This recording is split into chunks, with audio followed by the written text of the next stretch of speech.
Today, I'm going to explain a horror mystery movie called The Valdemar Legacy. Spoilers ahead. Watch out and take care.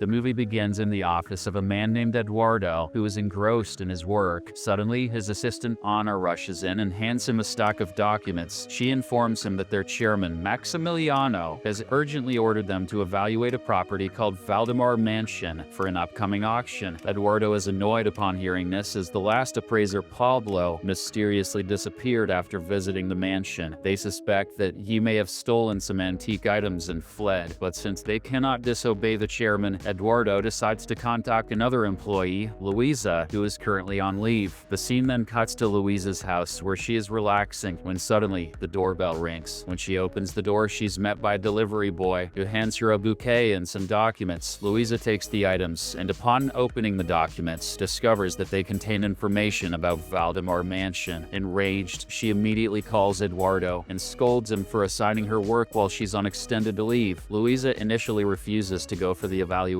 but after a lot of persuasion from Eduardo, she eventually agrees. The next day, Luisa arrives at the Valdemar Mansion and is greeted by a gardener named Santiago. After exchanging introductions, he gives her a brief overview of the place and warns her to be careful inside. Santiago also requests that she see him before leaving, mentioning that most appraisers leave without saying goodbye. Next, Luisa moves forward and comes across the grave of Leonor Valdemar, the house's former owner. She then enters the building and realizes that it is in a state of disarray. Luisa begins to appraise the items and take photos, and without even realizing it, she captures a spirit through the camera lens. Engrossed in evaluating the antique objects, she also fails to notice a mysterious mummy-like figure silently entering the room. Soon after, Luisa discovers a staircase and follows it until she arrives at the attic. Once up there, she smells a foul odor and starts to trace its source. Luisa eventually comes across a stretcher covered in plastic. When she removes the cover, she's horrified to discover that it is the corpse of none other than the former appraiser, Pablo. At this moment, the mysterious figure also emerges from a corner and proceeds to attack her, but Luisa notices it in the nick of time and runs for her life. She soon finds an old trunk in a room and hides inside to protect herself. It appears to work, and Luisa breathes a sigh of relief. That is, until her phone suddenly begins ringing. This alerts the creature to her position, and it quickly opens the trunk to attack her. Fortunately, Luisa dodges and starts running down the stairs. While looking for weapons, she enters the kitchen, where Santiago notices her from outside. He seems to realize what's happening and directs her to a wooden shed. Following his instructions, Luisa makes her way to the shed and climbs the stacked logs. Santiago then opens a locked window and helps her climb out to safety. After they finally escape the house, a man named Damaso arrives with a car and allows the two to enter. Luisa soon falls unconscious, so a worried Santiago tries to wake her up. However, Damaso becomes annoyed and scolds him for allowing the woman to enter the mansion in the first place. In the next scene, we meet a private detective named Nicholas, who has just exited an airport. He dials a number on his phone, and while he waits for an answer, a car pulls up nearby. Nicholas enters the car and meets Maximiliano, the chairman of the company where Luisa works. It turns out that she has been missing for 4 days, ever since she went to the mansion. Therefore, Maximiliano has hired Nicholas to find her as soon as possible. He also asks the detective to work discreetly, without letting any journalists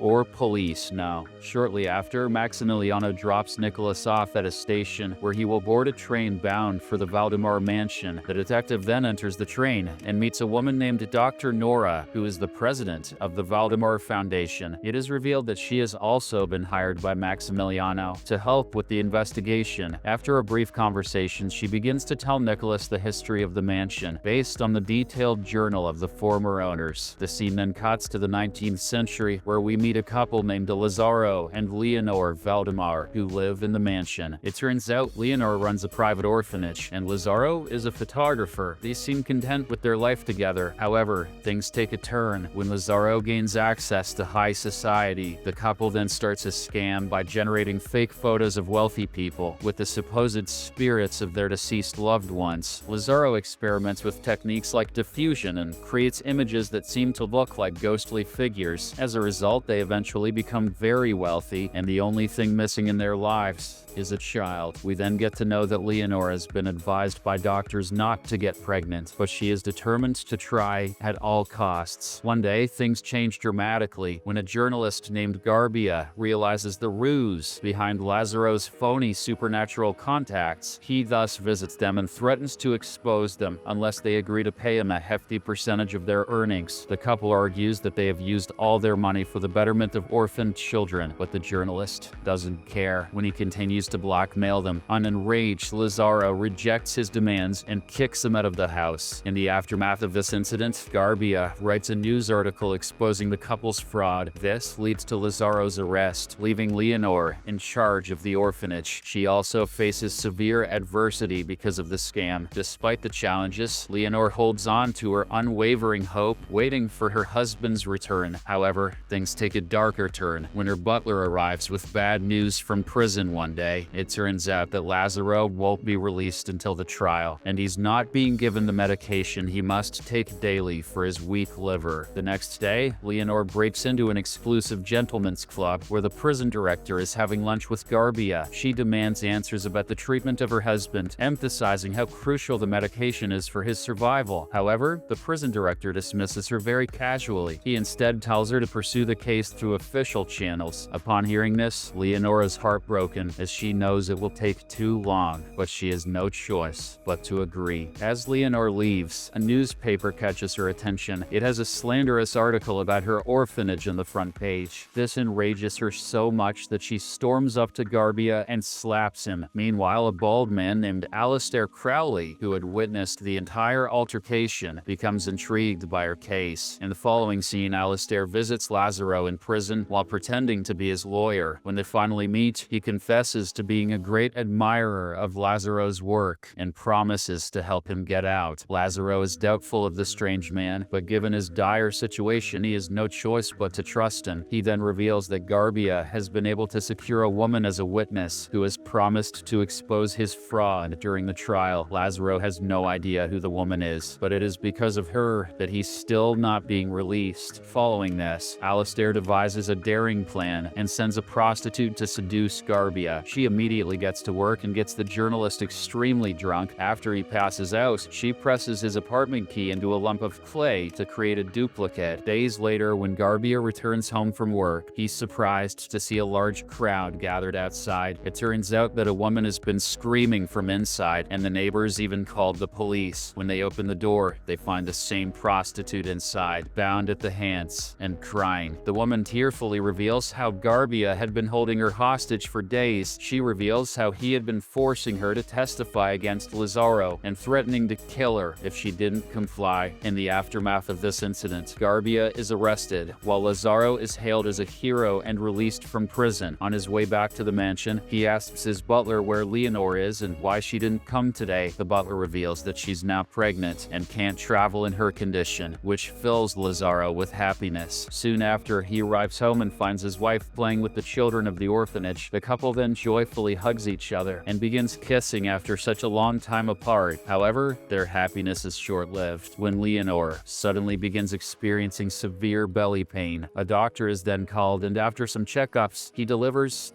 shocking news. Leonor has lost the child and will never be able to conceive again. This hits the couple hard, especially Leonor, who mourns her unborn child and falls into a deep depression. Days later, as she is beginning to recover emotionally, she receives a visit from a friend. On the same day, Alistair also appears outside the mansion to meet Lazaro. Leonor looks at him through the window, and her friend says that she has heard he's the man who helped Lazaro's release from prison. She also reveals that Alistair is rumored to be a magician and has been expelled from several places due to his dark witchcraft practices. Therefore, she warns Leonor not to let her husband get close to him, as he seems very dangerous. On the other hand, Alistair approaches Lazaro, who is delighted to see him. The latter then expresses gratitude for his help and wishes he could repay the favor. In response, Alistair reveals that there is something Lazaro can do to pay him back. He then shows him photos of the wealthy people Lazaro had photographed witchcraft, and it turns out that some of them indeed captured spirits. Lazaro was so focused on performing his tricks and making money that he had never noticed this before. Alistair believes Lazaro is truly the link and requests his help in carrying out his ambitious plan to connect the real world with the afterlife. To persuade him, Alistair claims to know an incantation that could cure Leonor's infertility, but he explains that this would require performing a complex ritual during the upcoming total lunar eclipse, which is happening after 86 years. Lazaro is a bit skeptical, but since the bald man has only helped him so far, he decides to trust him once again. In the evening, Lazaro informs his wife about Alistair and the ritual they're going to perform on Saturday, but this only enrages her, as they had planned to take several children to meet their adoptive parents on that day. She also expresses her distrust of the strange man and asks her husband to stay away from him. The scene then cuts to the evening of the eclipse, where Leonor takes some of the orphanage kids and heads to the train station to meet the adoptive parents. As they leave, Alistair, accompanied by his peculiar band of Gothic followers, arrives at the Valdemar mansion. Together with Lazaro, they decide to perform the occult ritual. In Leonor's absence, Alistair gathers everyone in a circle and reveals that each of them wants something: business success, inspiration, knowledge, or wealth. He writes each of their requests on a scroll and prepares the setting for the ceremony. The ritual then begins, and Alistair instructs one of his followers to remove the crucifix she has been wearing around her neck. Soon enough, the scroll floats into the air, and a portal to another world opens. However, things don't go as planned, as Lazaro suddenly starts feeling ill. To their shock, the dark portal releases an evil entity that ignites fire and begins attacking them. Lazaro suddenly faints, and one of Alistair's followers is engulfed in flames. The fire also quickly begins spreading through the mansion, intensifying the panic. Realizing the gravity of the situation, Alistair hurriedly flees the scene with surviving followers. By this time, Lazaro is severely injured, and blood is pouring from his wounds, so his servants rush to help him. Meanwhile, the situation reaches Leonor's ears, and she immediately rushes back to the house. While Alistair is escaping, one of his followers questions him about the creature that was released. The bald man responds in a trembling voice that it is called a devourer, one of the most terrifying and malevolent entities in the dark world. In another scene, the devourer ventures into the cemetery and brings one of the deceased back to life with its power. Just then, Leonor returns to the mansion, where the firemen have just finished putting out the fire. She soon finds her husband unconscious and bleeding on the floor. Worried and shocked, Leonor orders her butler to retrieve some medicine, so he heads to the kitchen, but to his horror, he finds the newly resurrected zombie devouring a maid. The poor butler tries to flee, but the creature catches up to him and kills him as well. Moments later, Lazaro begins to regain his senses, and Leonor tries to help him get up. However, the creature soon shows up there and proceeds to attack them. Lazaro then confronts the demon to protect his loved one, but the confrontation does not go as expected, and the creature pins him against the wall, nearly killing him. At this intense moment, Leonor screams at the top of her lungs and unexpectedly begins speaking in a foreign language. This finally prompts the creature to stop, as it seems to understand what she's saying. It then unexpectedly calms down and walks away from there. Once the danger is past, Lazaro and Leonor have a conversation, and the truth is finally revealed. It turns out that Leonor was the link all along, not her husband, and she can communicate with spirits. She then reveals that she has just made a pact to sacrifice herself to the demon in exchange for her husband's safety. Upon hearing this, Lazaro is distraught and begs her not to go through with it. However, Leonor decides to fulfill the pact and kisses her husband a final goodbye. She then descends into the portal where the malevolent demons reside and unalives herself. In the end, only Leonor's corpse is left behind, while her soul has already departed. A devastated Lazaro does everything he can to bring his wife back, but to no avail. With no other choice, he carries her lifeless body outside and buries it in their garden. In the final scene, we return to the present, where Nora finishes telling this tragic story to Nicholas. The detective is made visibly emotional by the tale of a once happy couple who were torn apart by dark forces. However, Nora urges him not to dwell on the past and reminds him that they must not forget their main mission, which is to find Louisa.